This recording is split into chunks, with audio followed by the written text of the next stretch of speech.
Hi and welcome to another session of questions and answers with me, James from J Barnett Gardens. Thank you very much for joining me. I'm going to answer some of your questions which you've sent me over the last couple of weeks, which is great. Just very quickly, just wanted to talk to you about Perennial.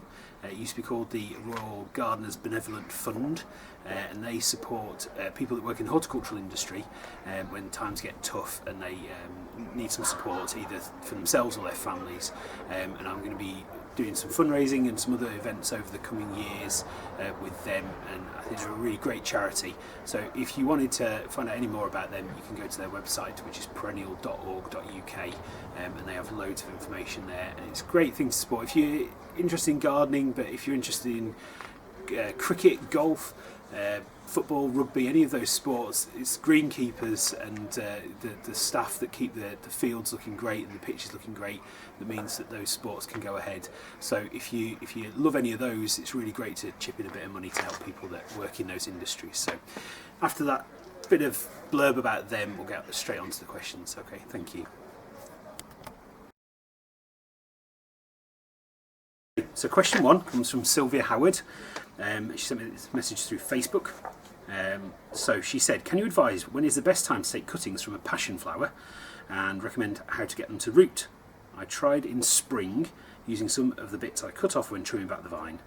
I used rooting powder and had the pots outside under my carport, but sadly none of the cuttings took. Thanks in advance. It's a great question. So passion flowers are a really lovely climbing plant.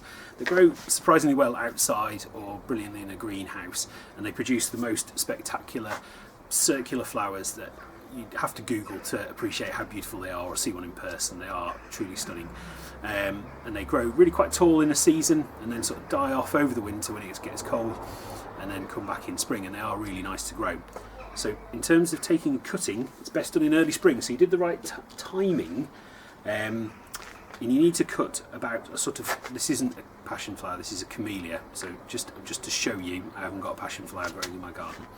So you need to cut about a 10 centimetre bit of the plant off, and then cut it with some nice sharp secateurs or a knife, and then cut just below what's called a node, so that's where a new leaf is coming from. And then when you come to put it into the soil, strip off these lower leaves here.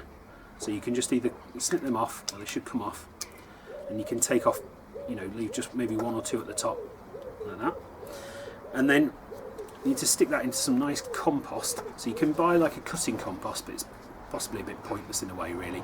Just take a multi-purpose compost and sieve it, and then mix it with about 50% sand. So not building sand, horticultural sand, which you can buy from a garden centre. And then stick them in at the side of the pot, so they are touching the side, and that will help them to root. Now, I think the mistake you've made is to put them just outside. So they need what's called bottom heat. So they really need a propagator. They definitely need to be kept moist. So you could put a plastic bag over the top of the pot and tie it around with an elastic band, and that'll keep it really moist and nice.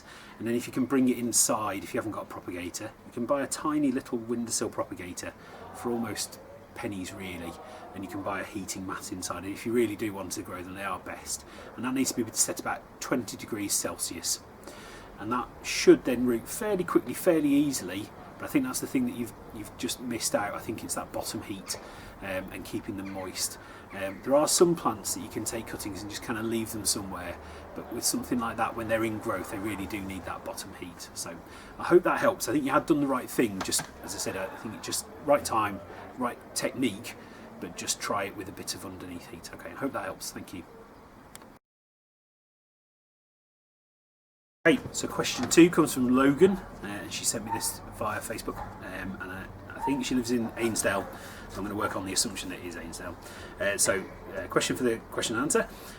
If I have an east-facing front garden with borders around a small lawn and west paved back garden that's quite shady and a bit windy, if I want a quick immediate garden for the rest of the summer autumn, what would be some good plants to plant? She said totally not awkward at all. It's fine, like a bit of awkwardness. So we'll start at the front. So an east-facing front garden is going to likely have fairly sunny conditions for most of the day. It'll sort of drop into sort of shade later on in the day, but really you've got quite good growing conditions there. I guess the lawn grows fairly well. So within reason, you could grow almost anything. In terms of getting something for right now, you're either going to have to plant some existing plants that you buy from a garden centre, or you're going to have to just accept that they're going to take some time to get bigger, but there's still a lot of growing season left. Plants like dahlias, which will grow really well, they will keep on flowering right up until November if you keep on deadheading and we don't get any frosts. So really, you've still got a good amount of time left, nearly sort of 6 months almost in a sense of growth. So don't be put off, but just accept that you're either going to have to spend some money or give them a bit of time. So as I said, things like dahlias would grow really well in the front. Roses would also grow very well. You could grow some fruit trees. Potentially they would grow very happily, or even a grapevine would grow very nicely on the front of the house if you wanted something a bit different. Pick a hardy variety, but it should still grow and look nice. And then there are plants like cosmos and salvia that would also grow very well. To be honest, there's almost more plants than I could name that would grow quite happily in those conditions. All of the grasses would grow really well in there, which all look lovely in my opinion. Just trying to think, I wrote a few down. And Nepeta, which is a type of Russian mint, I think. Is it Russian mint? Looks a little bit almost like a lavender, has lovely sort of purpley flowers and silvery foliage, and that would grow well. Of course, lavenders, rosemary, irises, they would all grow happily there as well. Let me see what else I put down. I think I've mentioned everything. That's good. Excellent. So then moving into the back garden where it's more shady, I'm going to assume again that it's completely paved, so you're going to be growing in pots. And again, if it's shady, in some ways growing in pots makes life a little bit easier because they'll be able to be kept watered fairly easily. They won't dry out in the sunshine. So things like ferns and hostas will grow really well. Again, if you buy a fern at the moment, you'll still get a good amount of foliage off that for some nice background and then planting in front of. So as I said, sort of ferns, hostas, bleeding hearts would grow very well in the back. They've probably finished really now. You're not going to get much kind of good out of them, but that's a good thing to think about in the future. The hardy geraniums would grow beautifully. They are really good value, fly buzzing around me, really good value plants. They will keep flowering happily. Let me see what else did I write down. Hellebores, again, you're going to be getting flowers later on in the year, so that would be a good one to buy now. They'll be fairly reasonably priced now because they're not in flower. Plant them now and you'll get the nice flowers and foliage. Solomon seals, they would grow quite happily. All of those would be okay in pots. Obviously, if you do have soil, get them in the soil, but if you have them in pots, get as big a pot as you can manage. Put a John Innes number 3 compost into all of those. That's a good mature plant compost. That would all grow quite happily in there. And as I said, really get as big a pot as you can and stick a couple of things in each one. That's the best bet. Let me just see. Foxgloves as well and Aquilegia, they would grow very happily in there. So I hope that answers your question. Thank you very much. Okay, so question 3 comes from Lindsay Patterson via Facebook. She said, "Hi James, I'm looking forward to the question and answer on Friday. That's good. We are looking to plant a new eating apple tree in our garden at some point in the next year. What time of the year is the best time to plant it? What kind of soil should we use to plant it into?" Thanks, Lindsay. It's a great question. Always recommend planting fruit trees, and I particularly love apple trees, and I think the blossom on them is as nice as any fruit blossom that you can get. So I would recommend planting them over the autumn, and that gives them a chance to root into the soil over the winter, and then come springtime when the new shoots are coming out, they've had a good winter's growth to sort of settle into the soil, and they'll hopefully burst into life really well. The only small problem is obviously you can't tell if they're alive or not until the next spring, but they should do if you buy them from a reputable supplier. And I would recommend buying what's called a family tree, and that's where you have 3 or 4 different varieties of apple grafted onto the one tree. So you should, in theory, get a succession of apples over the whole year. Well, maybe not over the whole year, but over the end of the sort of summer. So, and you could potentially also have different types. So you might have an eating apple, a cooking apple on the one tree, or something like that. So again, a reputable nursery will supply you those at a reasonable cost. If you want to go just for an ordinary single type, that's fine. The only thing might be that you might just end up with a glut of a particular type at one time, but that's fine if that's okay. In terms of planting them, if you're going to plant them into a pot, again, get the biggest pot that you possibly can. You use a John Innes number 3 compost in there. That's a soil-based compost. You could mix in some slow-release fertiliser into there. That'll really help it over the years, and then as the years go by, you will need to feed it every so often. Probably better to get it into the ground if you can, and if you are planting it into the ground, round here, I know you live around here like we do, very sandy soil, dig a nice big hole, fork in some decent well-rotted farmyard manure, or if you can't get some of that, maybe some of your own compost if you can make some. Improve the soil that way. Mix it in with the soil. Don't sort of make like a layer around the pot, so it's going to get a shock when it then does grow into the sand. Mix it in, stick it in, firm it in really well. You could stake it. I think if you get a reasonably sized tree, so not huge, just like a reasonably sized one, probably won't need staking unless you're putting it somewhere very exposed, but it should be okay without a stake. So I hope that answers your question, and I hope you get some lovely apples in the future. Thanks. Okay, question 4, we're zipping through these. Matt Berry via Facebook, and he asked the question on the last question and answer session that we did about laying artificial turf, and he says, I managed to fit the artificial turf in my garden, which he's pleased with so far. My question is, what's the best way to dispose of the clumps of the old turf? Despite it being turf, it's predominantly soil and super heavy.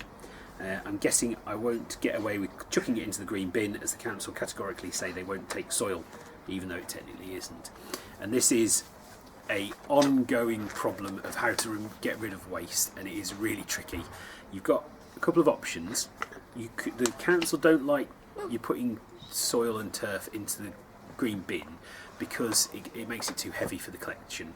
So what you could do, depending on how much you've got, you could get rid of a little bit at a time. So you could put it one cut piece in per green bin empty, and they would probably be okay with that. That's probably not going to be a problem. The other thing you could do is you could obviously get a skip. If there's a lot of it, you might just be as well to get a skip, a little mini skip, stick it into that, and they'll take that away. It's quite expensive. If you've got a local waste recycling place you can take it to, and if you've got access to a car.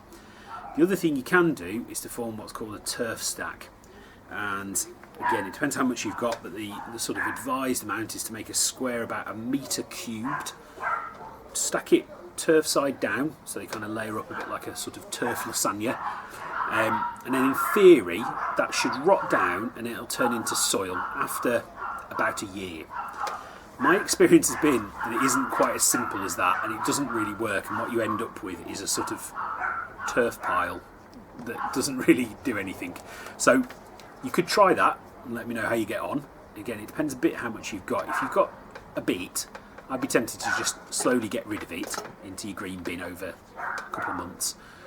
If not, then you might have to get a skip if that's the only other option. So I hope that answers your question. I'm glad the artificial turf has worked well. Obviously as a gardener I can't recommend artificial turf, but I'm glad it's gone well, so thanks. Okay, question 5. This comes from Florence McDougall via Facebook, and she's asked 2 questions. I'm going to do them in order. So she said, "Hi James, I have a fig plant in a large tub. I've been feeding it and watering it once a week, and it's starting to fruit. Not sure how long I should continue this routine." And then I'll tackle that first, and I'll read out the second question. So figs grow really well in pots. They do very well. They're one of the few things that I almost recommend to grow in pots, and that's because you can then bring them inside potentially over the winter to sort of overwinter them to keep them protected from the weather. I think you live down south, and I think they're probably going to be happy outside because they're generally happy outside here as well. It tends to be where if you live sort of more inland, they tend to sort of need a little bit of winter protection, but nevertheless you're doing the right thing, and what plants really respond to is consistency. So as you've started watering and feeding once a week, continue with that until the fruits are really starting to ripen, which they should do, hopefully, if we have a reasonable enough summer. It's not been great so far, but hopefully we should. And then once they start to ripen, you can leave off feeding them. You can just be using a tomato. I'm not sure what feed you are using, but you can just use a tomato feed. That's perfectly good for them. I think the kind of recommend is to be feeding them a bit less often, maybe sort of every 2 to 3 weeks. But like I was saying, as you've been doing it every week, just keep going with that. Don't worry about it. But next year, maybe just reduce it just a little bit, because you might just, sometimes when you overfeed and overwater, the fruits do work, but they tend to maybe be a little bit watery almost, like particularly with things like tomatoes. You might find that actually you don't end up with as tastier an end product. So by keeping them just on the tougher end, you actually end up with a sort of sweeter fruit maybe. So just something to think about next year. But as I said, continue with what you're doing for now until they ripen, and then you should be fine. Keep watering them though, and as I said, keep up with the consistency. That's what most plants like. So I hope that answers your question. The next part of your question was, can you help by explaining how to take clematis cuttings? I failed miserably in the past. Thank you. So, as with all cuttings, just give it a go. That's the first thing I would suggest, because you're not going to lose anything, obviously, unless you cut the entire plant down. Taking a few bits off the top when you're pruning, stick it in some compost. It's always worth a quick try. But anyway, so this is from a winter clematis, so just it's the same principle. So but anyway, so really best to do it straight away. So with taking any cuttings or dividing up plants, don't cut it and then leave it on the floor to dry out in the sunshine. You really want to just be doing it straight away, and get it into some compost and moisture. Maybe give the plant a water the night before, so you know that it's quite content and happy, and the bits that you're going to cut off are going to be sort of nice and full of moisture. It's not the end of the world. Obviously, you could just do it after it's rained. You know, you don't need to necessarily do that. But anyway, so if you're not going to be able to do it straight away, if you've got a massive garden and the plant's at one end and you've got to walk back and not take it, or you're taking it on a walk round, obviously seek people's permission before you take a cutting of their plants. Stick it into a plastic bag. It keeps it nice and humid, but as I said, best to just do it straight away. So, as always, nice sharp pair of secateurs or a knife. Make a nice cutting, and again, cut just above a node, so where the leaves are growing. Okay, and then with plants like this, make another cutting just a little bit higher up, so you're sort of midway between the node that you cut above and the next node, the next growth point. Okay, so cut about halfway up like that. Okay, and then strip off the lower parts of the leaves. Okay, and then you've got a nice kind of, I suppose, 6-inch kind of ish bit of the plant, 15 centimetres or something like that. So, and then you could dip the end in hormone rooting powder, but to be brutally honest, we've carried out some tests where I used to work, and we never really found it made much difference. You can do if you want to, if you've got some, but I actually think you're better to just whack it in, get it in straight away. Again, fill up your pot of compost, a nice sort of 3-inch pot with a mixture of multi-purpose compost that you've sieved, or a sort of a seedling and cutting compost. Mix that with a good bit of sand, potentially 50-50 if it's multi-purpose compost. If it's already a cuttings compost, don't worry about it, it should be ready to go. Stick it into the side of the pot, take a few, and then again, likes a bit of bottom heat. So get it into a propagator if you can. If not, plastic bag over the top, stick it inside somewhere warmish where it's got some access to some light but not direct sunlight, and that should root fairly quickly, fairly happily. As I said, take a few. You might lose some. I always reckon on losing, I always work on the basis you're going to lose 50% of cuttings, because then if you get a few, great. So if you do 10, 5 might grow, but you've got 5 new plants for free. So, and as always with cuttings, divisions, things like that, you're going to end up with an exact copy of the plant. It's a bit like cutting off your own arm, stick it in the soil and growing a whole new you, which might be a terrifying thought for some people, but anyway. But you're going to end up with an exact replica. So it's going to have the same flowers, it's going to have the same fruit if it's fruit or anything like that. So it's an identical copy. So I hope that answers both those questions. I shall look forward to trying some of your figs at some point in the future. So thanks very much for your question. Question 6 from Mary Strefford. She sent this in via Facebook. So she says, "Hi James, I was just wondering about the poppies I bought from you this year. Will they come back next year, or are they finished now? Thank you." So got you some Oriental poppies. So they have lovely, big, blousy pink or white flowers. Look absolutely fabulous in summer, and then they have almost serrated, light green foliage that are absolutely beautiful. They will come back next year, all things being equal. They probably stand a slightly better chance of coming back next year if they're in the ground, but in a pot, it's absolutely fine. I think you've got them in a 6-inch pot-ish. They might need to be in a slightly bigger pot over the winter, just to kind of come back next year a bit healthier and stronger.